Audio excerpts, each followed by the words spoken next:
फलानवा ने फलानवा को रेल दिया। मैं क्या है आप लोगों को भी पता है, मैं कम बोलता हूँ।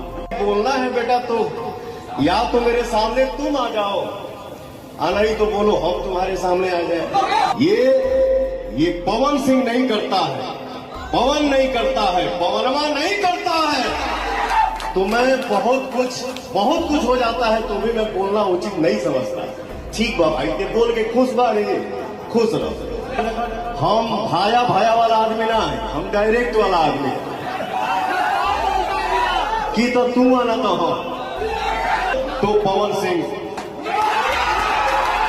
जैसा कि आप लोगों को पता होगा कि 2-3 दिन पहले खेसारी भैया लाइव आए थे और उन्होंने पवन भैया को एक बहुत ही प्यारा संदेश दिया था कि पवन भैया अपने लड़कों को समझा लीजिए, उनको समझा लीजिए कि वो सही से बातचीत करें। लेकिन पवन भैया ने इस बात को कुछ उल्टी तरीके से ले लिया और अब खेसारी लाल यादव को उन्होंने खुलकर जवाब दिया है कि वो खेसारी लाल यादव से डरते नहीं, अगर उनको चाहिए तो वो उनके सामने आ जाएं।